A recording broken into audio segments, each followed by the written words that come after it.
Hi folks, welcome to another beer review, and today we've got something that should be a little bit special. So we're going over to the Bruery. Sounds familiar when I say it that way. Anyway, and yeah, so these guys, everyone knows who the Bruery are. More known for sort of like funky beers and big stouts, but this is a can of their Brite Ideas, which is a sparkling blonde ale aged in oak barrels with natural flavour added, 3% ABV. This is the Hibiscus lime flavour. Refreshing and crisp with a colourful fizz. It's never a bad idea to sip on this vibrant, sparkling blonde ale, slightly tart with herbal notes. And family Bruer. So is that where they've got the barrels from? I'm not too sure. We'll put the information for this beer down below. Got this as part of the Cloudwater Meet the Bruery pack, which was to showcase some beers from the brewery on one of their live streams. And there's some really good stuff. I've got another Goes from the brewery to enjoy, and a can of one of their bakery series. So very much looking forward to those. What I've had so far has been really nice. Nice hazy IPA and Hellas Lager so far. Good stuff.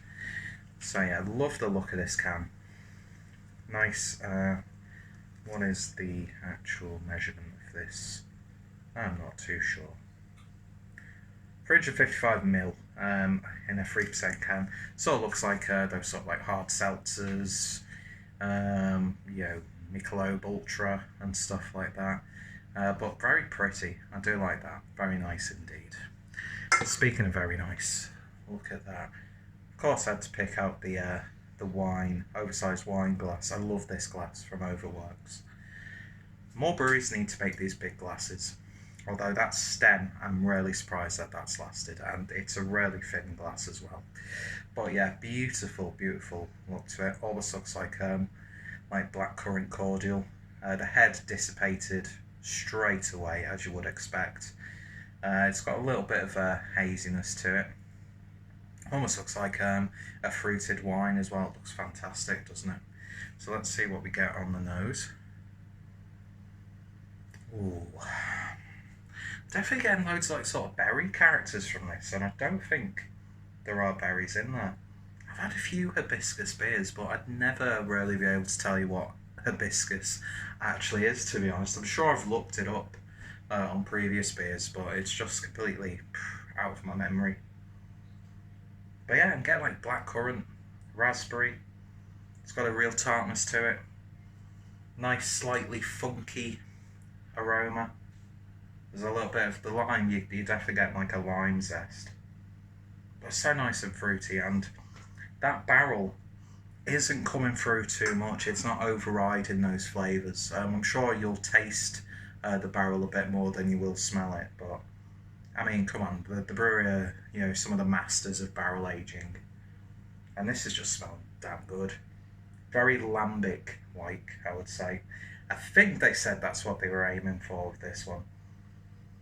That was about a week or so ago when they did the live stream, so I can't really remember what was said about this one. But if I remember to do so, I'll put the Cloudwater stream down below.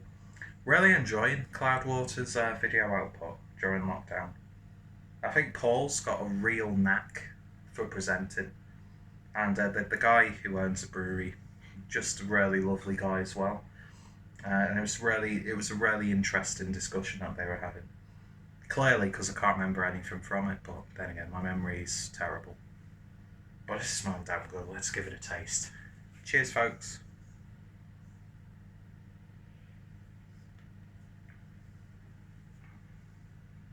Oh, wow. That's nice. Lower end of medium mouthfeel. Just fizzles almost instantly. Not too puckering, not too funky. Because as much as I like sour beers, I don't like when funk comes through too much. I was going to make a funkadelic, funk get stronger, but reference, but I'm not intelligent enough to include that or to utilise that effectively. This is nice. I almost get like a grape soda character from it. It's very much soda-like, just with a little bit of a very slight funky tartness. There's a little bit of that oak barrel coming through, but it doesn't overshine the actual flavours in there. Nice sharp lime character, definitely getting the lime. It's almost got a saltiness to it as well. Not too overwhelmingly sweet. For something like this, clocking in at 3% ABV, there's loads of flavour in this. You could see this as being a really simple, straightforward flavour profile, but if you actually really like go into it,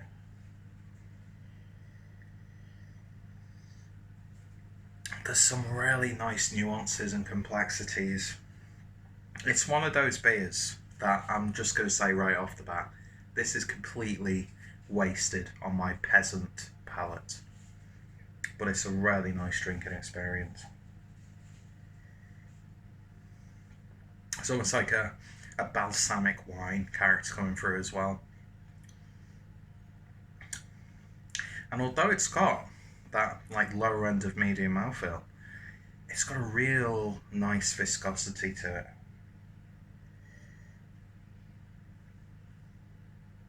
It's almost chewable. There's this weird, you can like gargle it around your mouth. It's really nice. Mouth.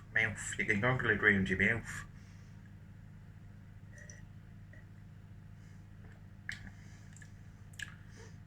And from my experience with beers that have hibiscus in there, I'm getting that, but if I didn't know there was hibiscus in there, I wouldn't be able to tell you. Do you know what I mean? So I need to really sort of not just drink more beers that have got hibiscus brewed in, but actually try hibiscus in other ways.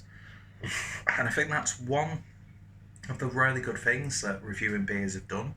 It's not just helping me, evaluate beer and look for flavours and get familiar with different characteristics of different beers. It's also got me more interested in ingredients when it comes to cooking, other sorts of alcohol, other drinks. I've become a little bit more susceptible to a nice fruited wine since drinking beer, whereas I used to hate wine. And it's even helped me get a really fond appreciation for a good old port. But as I said, I'm excited to find new flavours. I mean, I always have done, really, since being an adult, trying different foods, although I am a very picky eater. But I don't know, there's something about standing in front of a camera and feeling obliged to look for flavours that I've transferred into not only my food choices but also cooking and trying new things. And a lot of that is down to, doing this. So I've not really described this beer well at all. All I'll say is if you come across it, you're in for a damn good treat.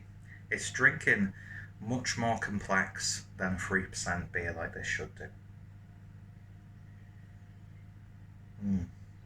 It'd be so nice to make a vinaigrette with this. I can imagine this going really, really well with a nicely cooked duck.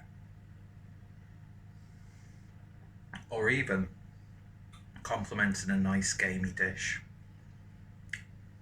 Or perfect for a nice light pasta dish, I'd say. You could drink this with a bowl of chips if you wanted to. You could do whatever you want. I'm hardly, an aficionado, but yeah, this is lovely. This is definitely a meal sort of beer for me. I like that. I did not know what to expect with this, but it's very much surpassed my expectations. So that was the Hibiscus Brite Ideas Hibiscus Lime, 3% ABV. Lovely stuff indeed. I'm going to give that an 8.75 out of 10. The only reason why it's not getting anything higher is because there's a lot of... I need to be a bit more experienced in beers before I can start, doing that. But still, 8.75 out of 10. it's worth a try, isn't it? So go check out the brewery. Check out the video that I talked about where they go into discussion with this beer a lot better than I could. So yeah, I've got a nice selection of brewery reviews on the channel thanks to that box. And yeah, if you've tried this or any other versions of this or anything similar, let me know your thoughts, opinions down below. And yeah, go check out the brewery and go check out Cloudwater as well. And more importantly, I hope you join me next time for another beer review. Anyway, it's been a pleasure. Thank you guys for joining me, and I shall hopefully see you all later. Cheers.